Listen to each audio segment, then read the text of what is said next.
The town of Champion in Carthage was settled in 1797 by Nodiah Hubbard, the first settler in the area.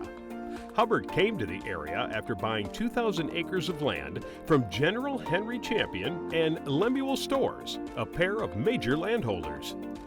The price, along with the potential to make a profit, was too good to turn down. The young entrepreneur settled in and eventually built a limestone homestead on part of the acreage in 1820. His eldest son, Hiram, lived there while his father lived in a wood frame building across the road.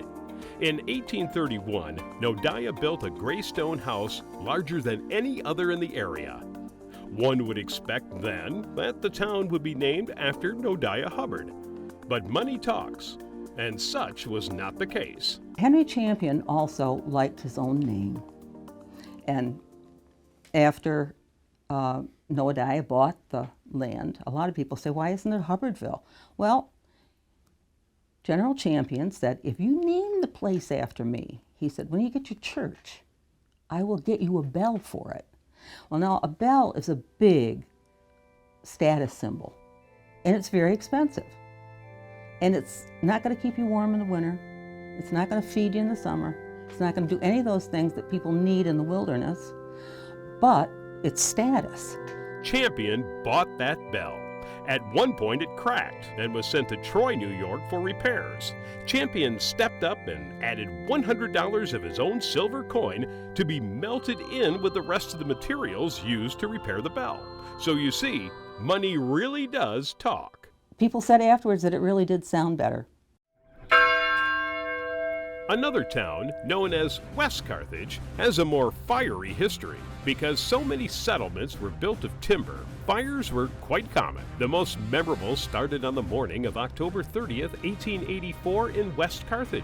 Much of the village was destroyed, and quite a number of residents were left homeless. The flames began at a mill in West Carthage, spreading quickly from building to building. Previous fires in neighboring Carthage forced the village to purchase equipment to combat any future flames. This included a steamer hand pump and over 50 feet of hose, but West Carthage had nothing.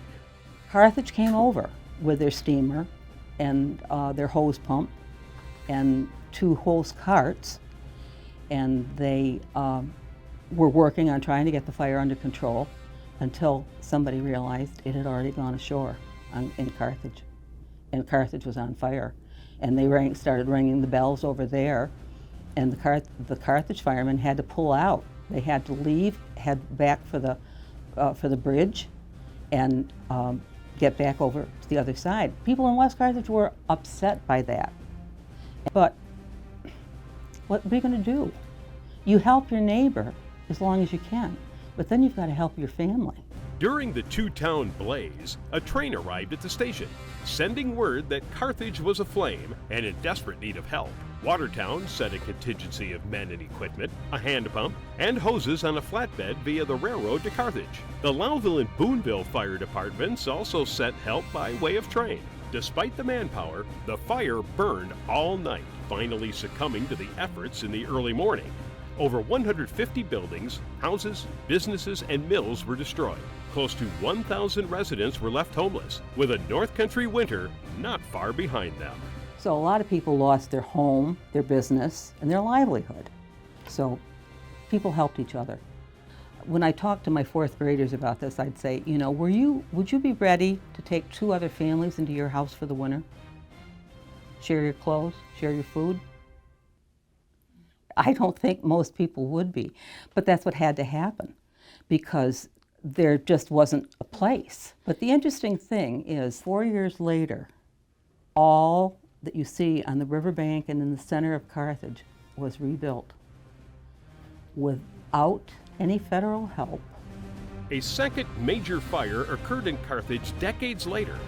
In 2002, the north side of the 200 block of State Street was engulfed, likely caused by a malfunctioning wood-burning boiler in the basement of one of the buildings. Once again, the village came together to help one another and rebuild. The 1884 fire was greater as far as loss. 200 homes lost, 1,000 people displaced, and 50 businesses devastated. 70 acres of land were compromised. In 2002, the fire happened over 1 acre. 9 buildings were destroyed and 150 people displaced, with 8 businesses compromised. No lives were lost in either tragedy. The historic piece you just watched comes from an original 4-part documentary series called Discovering Jefferson County. The series was produced right here at WPBS. If you'd like the entire series at your fingertips, you can order your own copy and enjoy all 4 parts in the comfort of your own home.